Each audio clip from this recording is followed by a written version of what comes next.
Well, Texas seems to have a corruption problem. And so much drama. It's Republican on Republican dramas. It's an interesting thing. You see Democrats getting after each other frequently. Although I'll admit less these days, but frequently. It's like necessary to being a Democrat that you trash other Democrats. Well, we got a real interesting case of that in Texas. Let's have a look.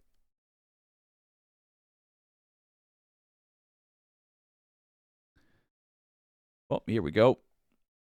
From the AP, Texas lawmakers issue 20 articles of impeachment against State Attorney General Ken Paxton. There he is.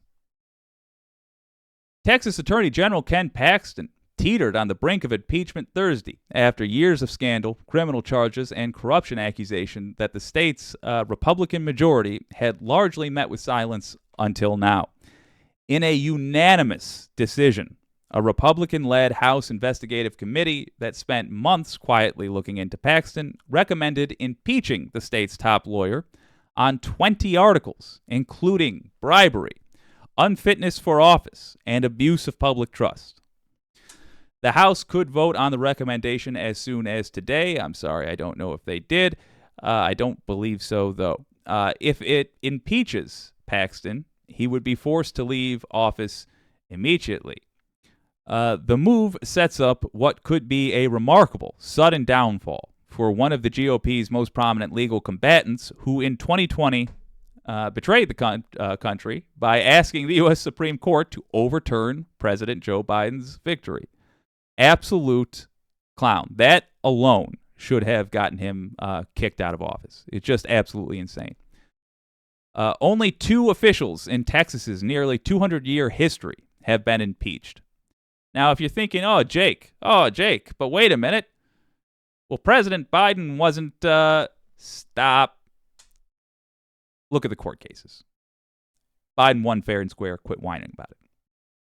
And anybody who was saying otherwise got laughed out of court, including Paxton, and has demonstrated that they did not have a strong case to begin with, meaning they didn't really believe the things that they said. They were just trying to subvert the will of the American people. Paxton has been under FBI investigation for years, so he'd already demonstrated. Have a look at the character of this guy that was saying Biden wasn't fairly elected. You just have a look at who he is. He was under FBI investigation for years over accusations that he used his office to help a donor. In other words, that's like classic being corrupt. Somebody who's in charge of facilitating the law, making sure it doesn't apply to somebody that gave them money, that is bribery. When the 5-member committee's investigation came to light Tuesday, Paxton suggested it was a political attack by the House's liberal Republican Speaker, Dade Phelan. Christ. He called for Phelan's resignation and accused him of being drunk during a marathon session last Friday. That I believe. Phelan's office brushed off the accusation as Paxton attempting to save face. Here's a wild thing. I think both are true. I fully believe that guy was hammered. I've seen the clips, and I also believe Paxton wouldn't care about it, except that he's trying to save face.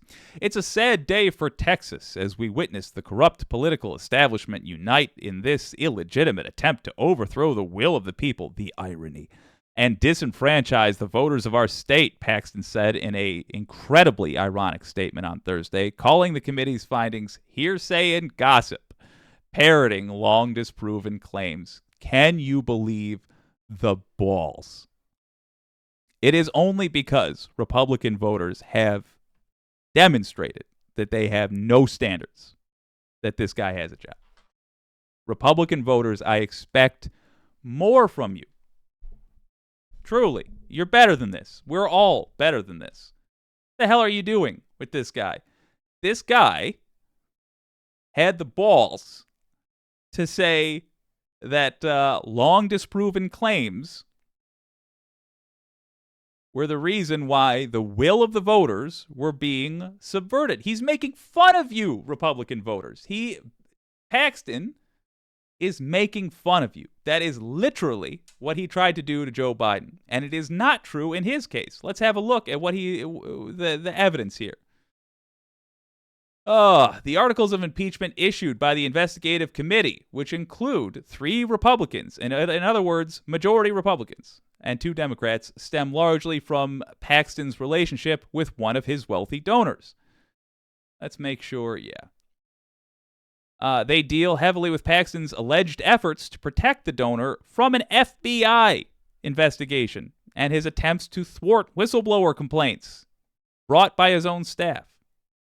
He's trying to stop whistleblower complaints. He is trying to keep the swamp swampy.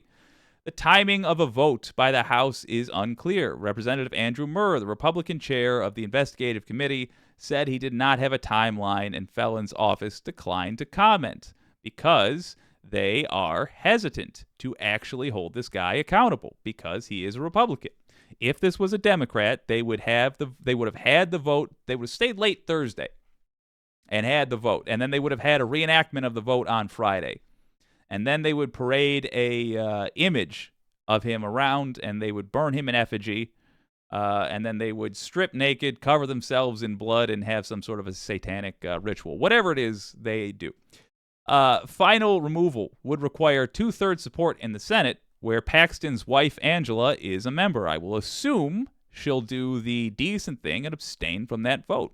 Obviously not. Look at what party she's part of. Lieutenant Governor Dan Patrick, a Republican and leader of the Senate, did not respond to requests for comment. Paxton, 60, faces ouster at the hands of GOP lawmakers, his own party, just 7 months after easily winning a 3rd term, for God's sake. This is after he betrayed the country. This is after he tried to undo the vote of the people. After easily winning a 3rd term over challengers, among them George P. Bush, who had urged voters to reject a compromised incumbent, but discovered that many didn't even know about Paxton's litany of alleged misdeeds or dismissed the accusations as political attacks. Let me ask you something. Are you gullible? Have you already dismissed these accusations as just political attacks? Let's find out.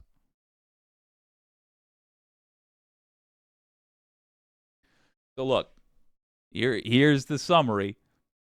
Paxton is accused of the worst and most blatant kinds of bribery.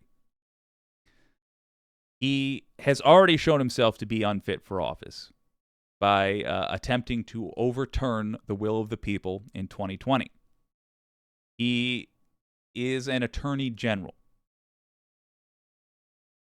You know, if you're some knucklehead like me, you can maybe get away with saying, look, in 2020, I genuinely thought that the election was stolen because everybody who I listened to at the time lied to me. If you're Paxton, AG Paxton, you cannot do that because your realm of expertise is supposed to be the court. You are supposed to know damn well what you are doing when you do it in the court. He tried to take legal steps to overturn an election. I have seen the lack of evidence that he has. Let me show you all the evidence that Paxton has for overturning the election. I've got it right here.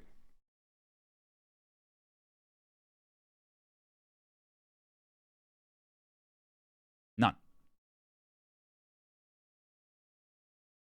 He's got to go. And Republicans have been forced into a position where they must address his corruption or endorse it. And they're already endorsing so much corruption. I'm glad that they are fighting. I'm glad that there are bad feelings between them. I'm glad that he is accurately accusing some of them as being drunks. Because I don't want them to come up with a deal for sparing this guy and letting him go on, be the Attorney General. I have no doubt that Texas will put another Attorney General in charge that will do a terrible job. But at least we will have established that corruption is not acceptable. Blatant corruption is not acceptable, and then we'll work from there. Let's see what y'all have to say.